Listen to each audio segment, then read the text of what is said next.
Det er en af de dage, regnen styrter ned, så skinner solen i glimt bag en sky. Vågefinden dukker op og flyver igen. Naboens kat vandrer endnu en gang med ejermine over græsplænen, jeg kalder min bagdel er komfortabel, så jeg sætter mig på den uden problemer.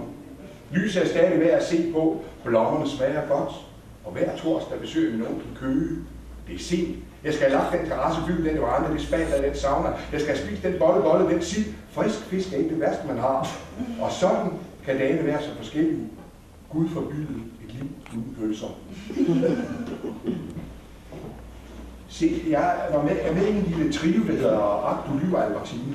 Og vi havde vores debut i aftes ude på Løves Café. Der har jeg skrevet en lille indledningsdigt, der lyder sådan her.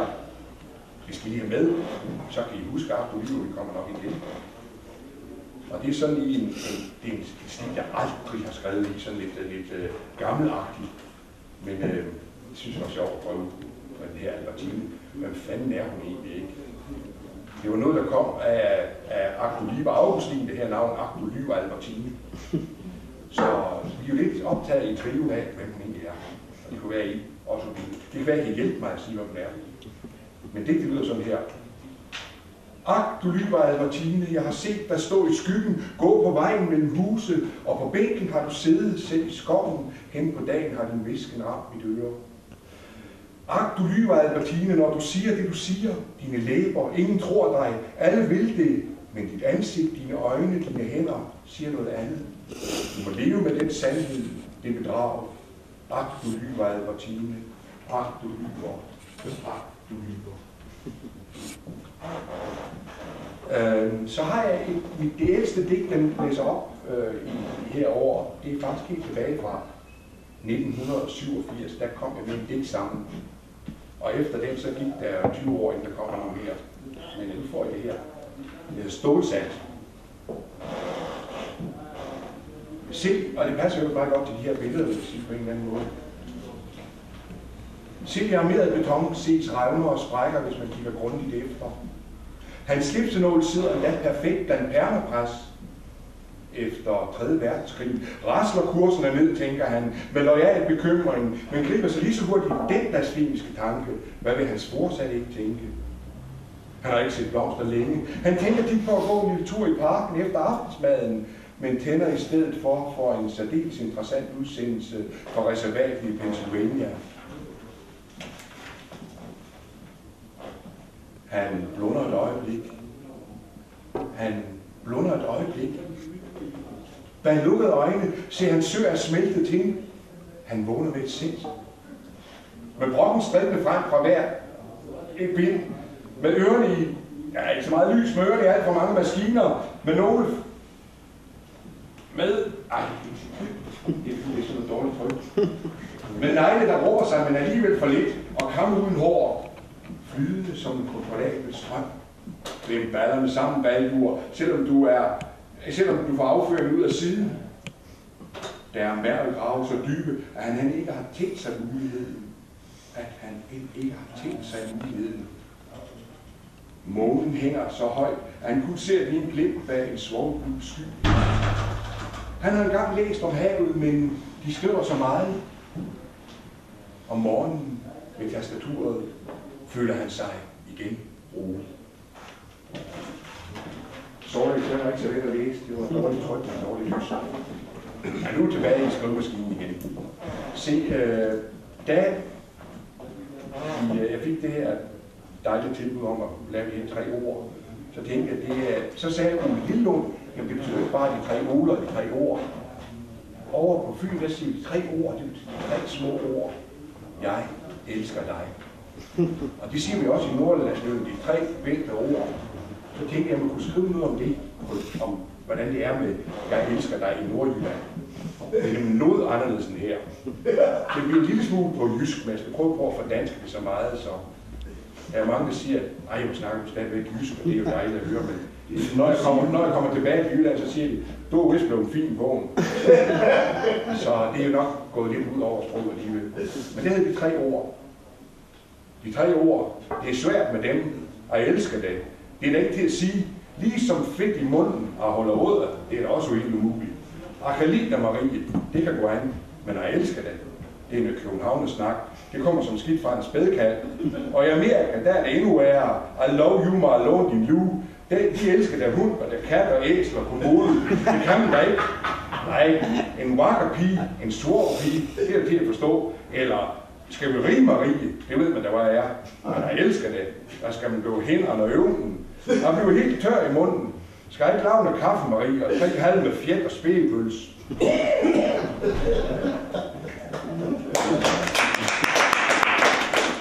Så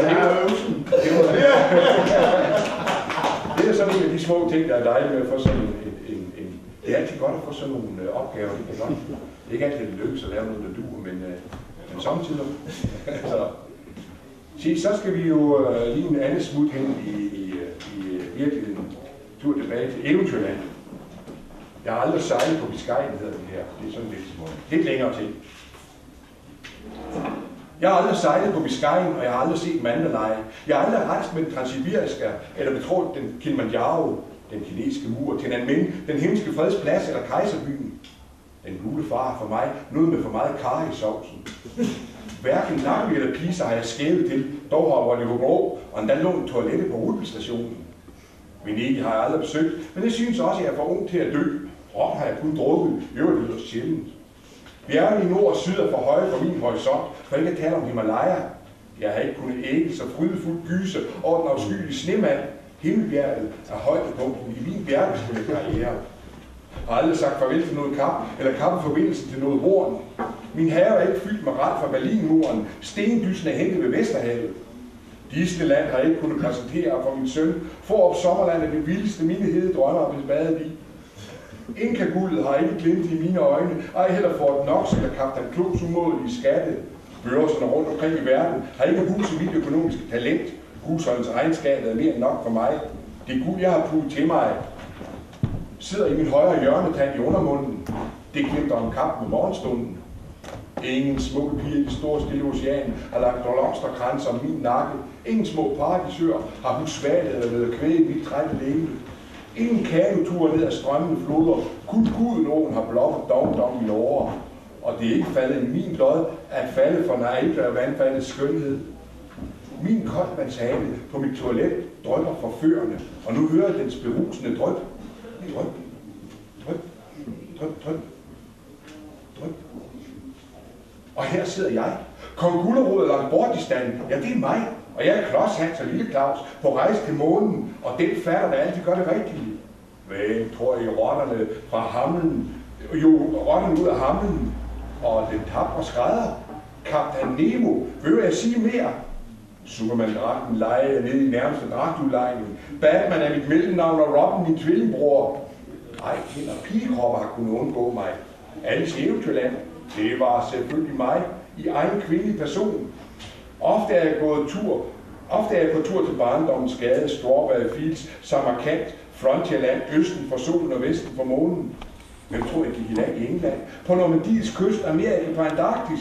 Jo jorden rundt på 80 dage, svang sig i lysekroner og galakser, stormfulde højder. Jeg har lånt fødder til for deres stærre din Kelly. Min venstre hånd sad i Muhammad Alis handske, mit læg i Sheikh Nabut El Bahrains bukser. Jeg lagde øje til Wilhelm Tell og Robin Hoods vellandbragte pile, og jeg har sparket mig igennem utallige mesterskaber. Når I ser mit hoved, ved I, hvor bor Einstein blev støbt. Jeg åbnede det første værtshus i Sodom og Gomorra. Hvem tror I først drak og senere skaffede vild i Kanaan? Og hvem skrev hun mere om? Har I hørt om Odin og Thor, Zeus og Jupiter, Buddha, Allah, Jave, den treenige Jesus, Helligånden, Gud? Jeg kom først, både før hønen og før ægget.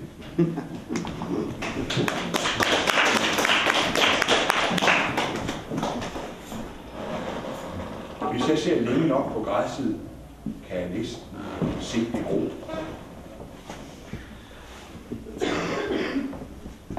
ser, hvad jeg skal stoppe af med inden. Jeg er ved at være igennem min del, ikke?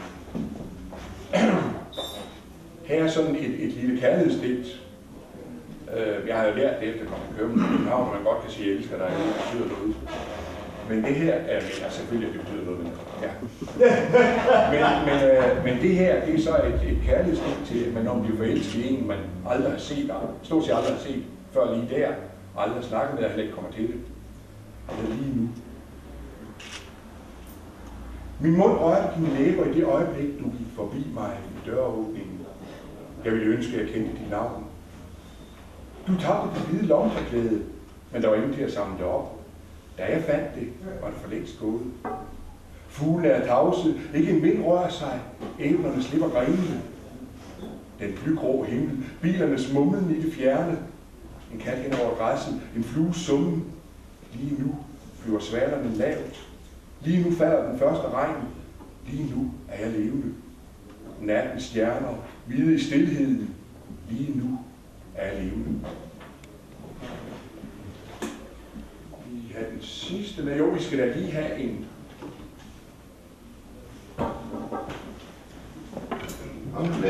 Ja, det kommer her.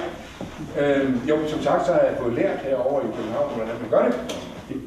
Lige på landet, der ved vi sgu ikke. Den hedder Jeg tager dig med.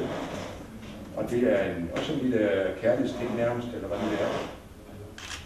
Jeg tager dig med på en græsk restaurant. Du tager mig på ordet. Du tager mig med til piknik i Dyrehaven. Jeg tager et dybt åndedrag.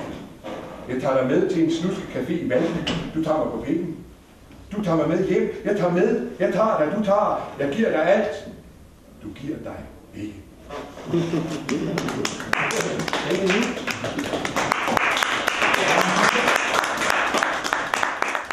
Jeg vil gerne starte med at hylde den svenske digter Gunnar Ekelöf. Det var sådan lidt præsentiøst, men i hvert fald en svensk sufi hedder det. Nogle eksistenser bor i skæbnekød. Gunnar Ekelöfs død angreb fra fødslen. Han åndede ud som bevidst flygtning midt i sit digt. Til det sidste et såret barn, længslende mod en bortvendt mors manglende ømhed forgæves.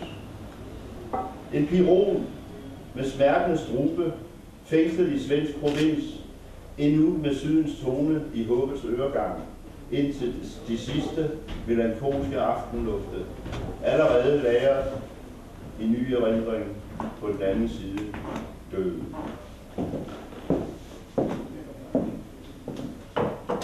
Vi fortsætter lidt højere op i luften og den. Bjergprædiken med navnet Buddha. Stående under månen alene i de høje Himalayaer. Ufattelige rum, jeg nøjes med det dybe gådefulde, mens tavsheden banker blodrigt i øregangen. Aldrig har jeg været så lille, og dog frygtløst længslende i ensom majestæt mod passet, finder min fod vej mellem stjernerne i søen. Hvis vand er skælvende koldt, mit åndedræt er jævnt, men dobbelt hastigt i disse iltmagre højder. Om Namah Shivaya. Syd for de store skove. På den gamle hede bor nu Økoby. Ulddyrenes øjne glimter mystisk i skæret af landbonattens månelygte. Eneste dialog er åndedragenes forskellighed, og kirkeuglen har selv komponeret lydsporet. Det fås ikke på filmen. De fleste ejendomme har overgivet sig til nitraten. Nu får de vand fra kommunens lange rør. Ikke blot de kvægløse henter mælk på pap i brusen, men ellers er der smukt som til foran. Fra Rustrup Skovvej findes adgang til paradis og ferskvandens mor. Den barske opvækst i fattigdommen ligger nu forvandlet til det, der hedder herlighedsværdi. Det perfekte landskab af runde kvindeballer ses mod øst. Selv i vinterdragt tager udsigten ikke fejl. Øjnene fugtes ved synet af isens spejl på Humlesø. Det var en hyldest til Centraljylland. Ja. Det næste det hedder Natten på Manhattan. Ved Brooklynbroen er månen skåret i snitter af king-size stålguitarstrenge. På det yderste Manhattan er der stemning af sunkne katedraler. Middelalderen er langt fra forbi. Kapitalismens væsen er junglens lov. Ingen tæller de sovende på New Yorks fortorv. Fra deres leje af gratisaviser stiger drømmene til værs mellem brunrøde mure. I morgen sker miraklet. Dette er Amerika. Hvis musik er luft, der bevæger sig, er blæsten jo blot en tung symfoni.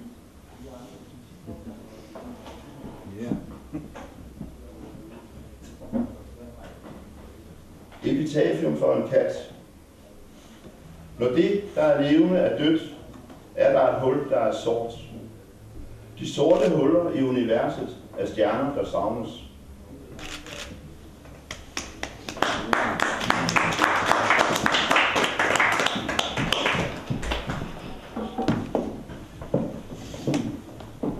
Så har vi en her, som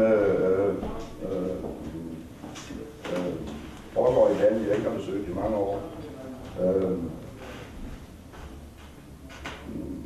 Det skal lige have noget af.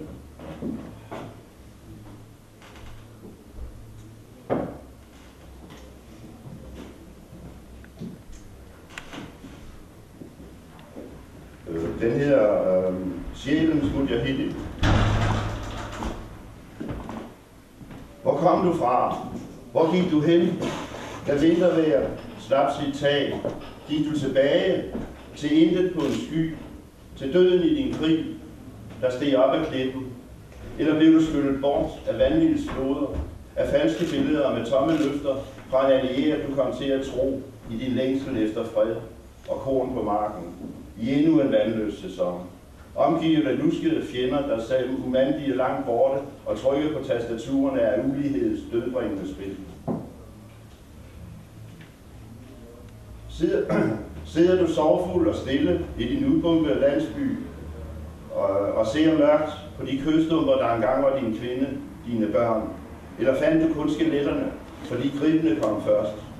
Så du må vride dit hjerte for at sætte dit blod i fornyet omløb og vise, hvor dyrebart du vil sælge din frihed, din fred, til en overmægtig fjende, i en regn metalsplinter. Du har allerede vandret gennem det dybe helvede. Din sjæl såret af død på død. Nu lokkes du kun af paradis.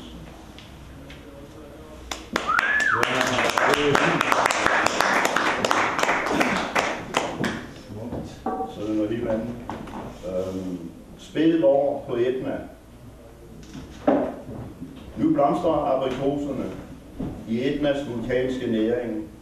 Det er tidligt, højt, og skyggen er kold. Men det er den vidunderlige metamorfoses sæson, hvor spirene endnu går på kattepoler. Et næppe synligt grønt skær, betragtet af opslugte digterøjne. Og så har jeg også forholdt mig til de tre ord. Noget anderledes, men måske ikke mindre konkret, kan man sige, men og en helt lidt mere minimalistisk, eller mindre, ja, mere minimalistisk. Altså kort sagt. Kort sagt. Nej, det kunne jeg, det har jeg da sgu. Det er også de tre ord, ikke? Da du kom, sagde jeg, ved fornemmelsen af din dampende kvindelighed. Nu da du skal gå, siger jeg tre ord i håb om din varme genkomst.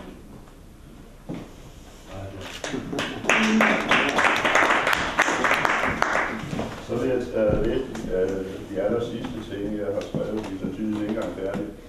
Min gode ven, der sidder derovre, han hedder Abdul Malik, og han udkommer om en måned med en skide god digtsamling, som jeg selv har været med til at oversætte. Som hedder Spejlende skygger, ikke? Og i aftes så sagde jeg faktisk, at jeg stjæler som titlen, ikke også? Og for at gøre afbit, så er jeg altså faktisk tilregnet digtet til Abdul Malik.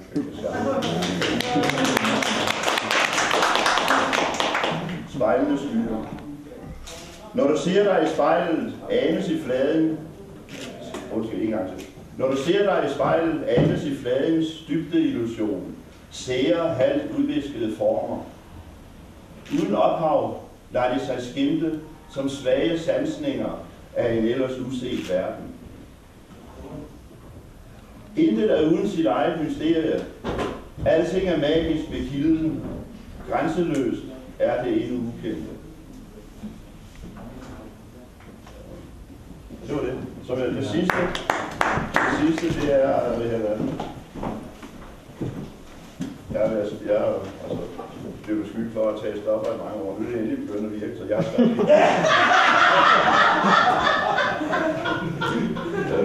skrevet et digt her, der er virkelig ude i Grænskov, som hedder Bjergmandens drøm, og Det er jeg, der optræder ikke nødvendigvis autorens jeg. Bjergmandens drøm. Jeg står på mit bjerg. Byen ligger dernede. Sender sine gasser mod mig. Jeg må hellere blive her. I høj grad til stede. Jeg hæver mine arme og velsigner verdens lort, men jeg vil aldrig mere gå derned. Under mig kredser griben, den ved jeg er uspiselig. Over mig svæver ørnen, den har anden på tapetet bag den takkede horisont. Så begynder det at sne. Alting fryser metallisk. Mine hænder falder af mig. Fra min strube glider frosne jord. Kun jeg hører mening i, inden de splinters mod stenbroen. De sultne spøgelser flygter i snefåget. Fra nu er der kun fortabelse. Hele byen misunder mig. Den frosne lykke i blodisfontænen urørligt forseres. Tak.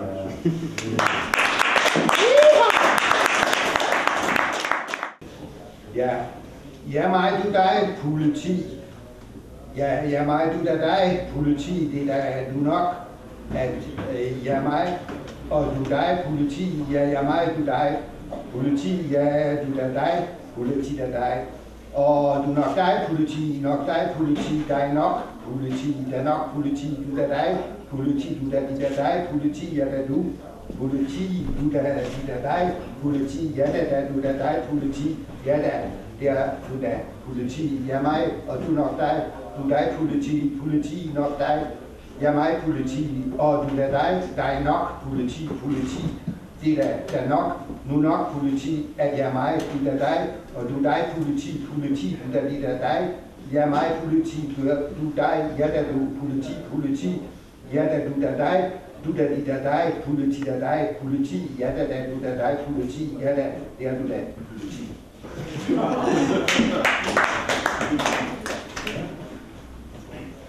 Føler du dig helt gagak, politi? At det er det, du er, politi, gagak, så føl dig gagak, min ven, mit politi, føl igen, politi, føl dig igen gagak, og mærker du, det går gagak, politi, det bliver til ramachan for politiet, det siger bang bang, den slikker dig en flamme, og rav du mig, jeg rager dig, ja, hvor er det, politiet rager mig, som rager politiet. Det er mig, jeg rager politiet rager mig, vi rager sgu hinanden. Føler du det bliver der helt gagak til ramachan politi for politiet, at det siger, du er bang bang politi, den slikker gagak, den slikker dig, så føl igen en flamme, føl dig gagak og rav du mig, min ven, jeg rager dig, mit politi, ja, føl igen, hvor er det politi, politiet rager mig, føl dig igen, som rager politiet gagak, og mærker du, det er mig, det går gagak, jeg rager politiet, du går gagak, politiet rager mig, politi, vi rager sgu hinanden. Sanser I sanseløst, eller ser I, hører I, lugter I det godt, det er politiet, smager godt, ja da, føles godt, bliver hårdt, for det er politiet, med hånden, når I kysser og slikker, ja da, det bliver hårdt, politiet, når da med hånden, og når I kysser og slikker og smasker, smaskesmag og mærker i det. Politiet nuller i det med næsen, og en anden nuller i det. Politiet og rosenkransen med glans. Sanser I, det bliver hårdt sanseløst, politiet. Eller ser I, når da hører I med hånden, lugter I, og når I kysser, lugter I det godt, og slikker det politiet, og smasker smager godt, smaskesmager, ja da, mærker I det, føles godt. Politiet bliver hårdt, nuller i det, for det er politiet med næsen, med hånden og hinanden, og når I kysser, nuller i det og slikker politiet, ja da, og rosenkransen med glans.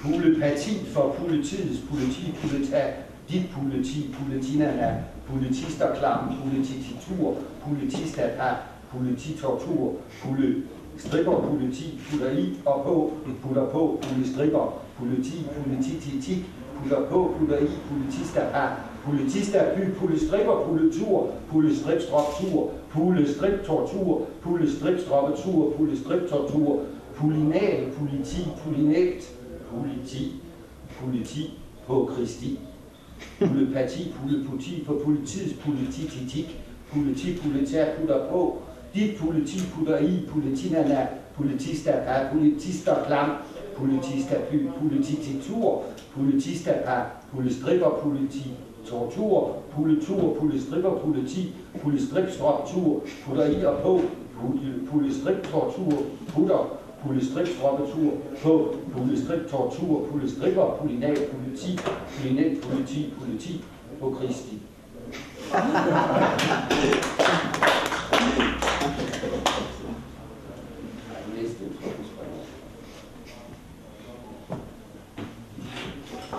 Puster, nusser, puletid, puster tysk lyst på den civile ulydighed, når da, så da, som går fredsommeligt frem mod målet og venter puletid, når da, så da, gok, stripper, gokka, når da, så da, politisk set for kaotisk på stedet, kunne striptortur nu med det samme, gør dem lamme, hud, nu det, puletid, puster, gok, nusser, stripper, politiet puster tysk løst, gokka, på den civile ulydighed, når da, så da, politisk set, som går for kaotisk fredsommeligt frem på stedet, mod målet, kunne striptortur og venter nu politiet med det samme, når da, gør dem lamme, så da, kunne de nu det, politiet.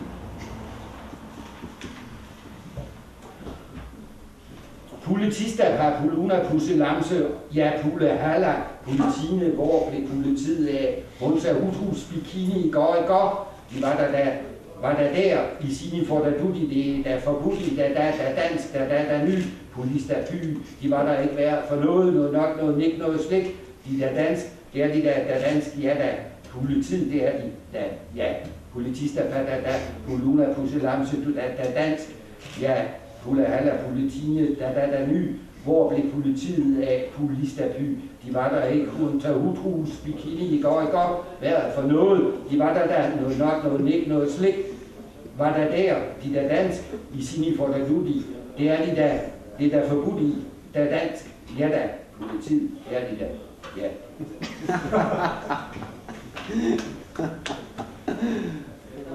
Politik, tak, politaktik, politik, tik-tak, politiktaktik, politik-tik-tak, politiktaktik, politik, etik, tak, politik-tak, politik, etik, politik-tak, politik, politipak, politik-pak, politik-tak, politik-pak, politik-tak, politik-pak, politik-pak, politik-etik, politik-pak, politik, politik, taketik, politik, gigak, gagak, politi, politak, polepik, polepak, ellers politak, politik, tak, politik, politik, tak, politak, politik, pækpak, politik, tak, politik, tak, politaktik, politik, pækpak, politik, tik-tak, politik, pækpak, politik, taktik, politik, pæketik, tak, politik, tik-tak, politik, pækpak, politik, taktik, politik, pæk, politik, etik, politi, tak,